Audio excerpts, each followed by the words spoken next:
Ready to dive into some serious climate science? Always, especially with a report titled Perilous Times on Planet Earth. Yeah, that title doesn't leave much to the imagination, does it? Well, scientists aren't exactly known for sugarcoating things. True. So this report is from bioscience, right? Yep, a global group of climate scientists put it together to give us the big picture of where we stand. Spoiler alert, it's not looking good. Yeah, it's a harsh reality check. You kind of know things are bad, but when it's laid out in a report like this... It really sinks in. So, where do we even start? Well, they kick things off with a major headline. July 2024 was the hottest month globally ever. We saw that in the news, but it feels like we're hearing hottest on record more and more. Exactly. It's not just an anomaly, it's a disturbing trend. A really bad one. And it's not just about temperature. The report tracks 35 key indicators of planetary health.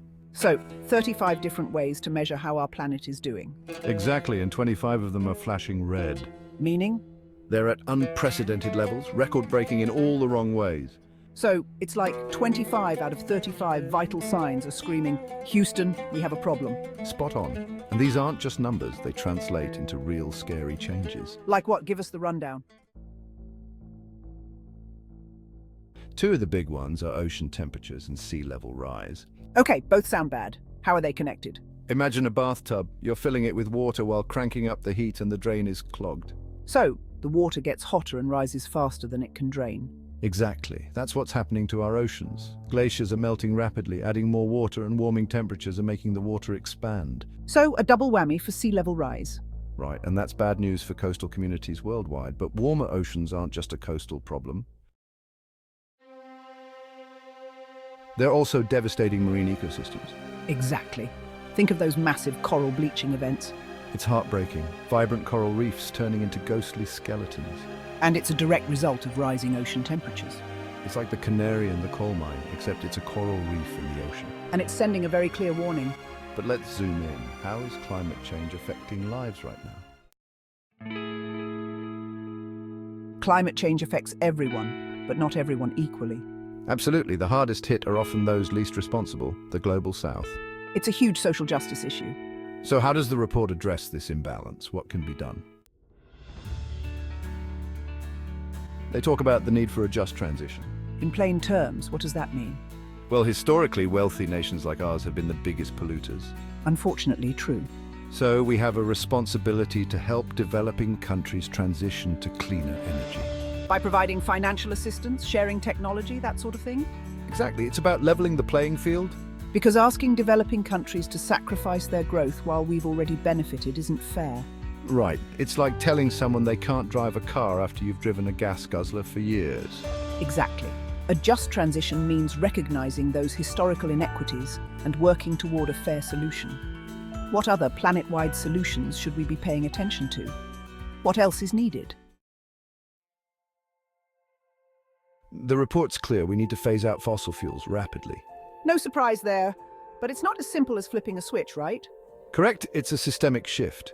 We need to move away from fossil fuels and rethink our consumption patterns, especially in wealthier nations. So, less stuff, more sustainable living? Exactly. Consuming less and being mindful of our environmental footprint. Do those individual actions really make a difference? Absolutely. Small changes add up, especially when we all make them together. It creates a ripple effect. So, amidst all this doom and gloom, are there any signs of hope? Definitely. There are some positive trends. Like what? Give me some good news.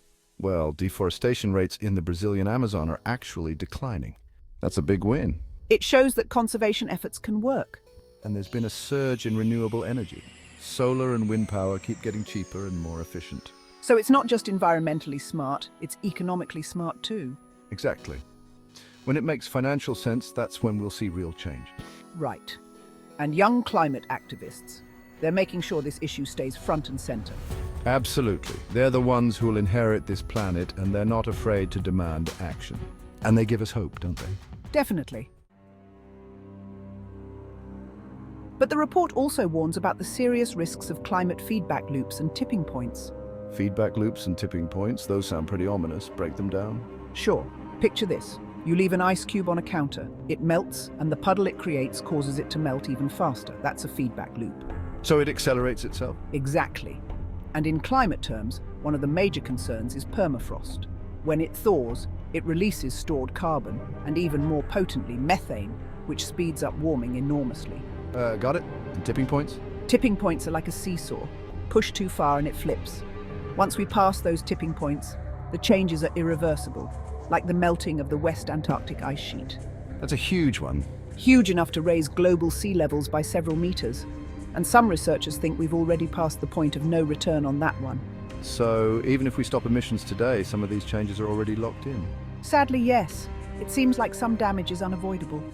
That's a lot to process. But before we spiral into a climate anxiety vortex, this report does offer some hope, right? Absolutely. While the situation is urgent, it's not hopeless. There's still a window of opportunity to act. Okay, so what needs to happen? What can we do? It's going to take a global effort. We need to rapidly transition away from fossil fuels, like our lives depend on it, because they do. Easier said than done, right? Definitely. But we appear to be developing the technology, so the real problem seems to be a matter of political will and collective action. Totally. And it's not just about individual actions, though they matter. Right, driving less or eating less meat helps because they nudge us in the right direction. But these actions won't solve everything independently. Exactly. We need systemic change. Governments and corporations need to make bold, sweeping commitments without delay. Before we wrap up, let's leave listeners with a final thought. What if, instead of just trying to prevent the worst-case scenarios, we flip the script from fear to hope and possibility? What if we focus on resilience, innovation, and collaboration? Oh, I love that. Because we have the power To write a different story. while also creating a more just and sustainable world, a story where we don't just avoid disaster. Exactly. Now that's a future worth fighting for. A world that works for everyone. Absolutely. On that note, we'll leave you to reflect. Until next time, stay curious, stay engaged, and most importantly, stay hopeful.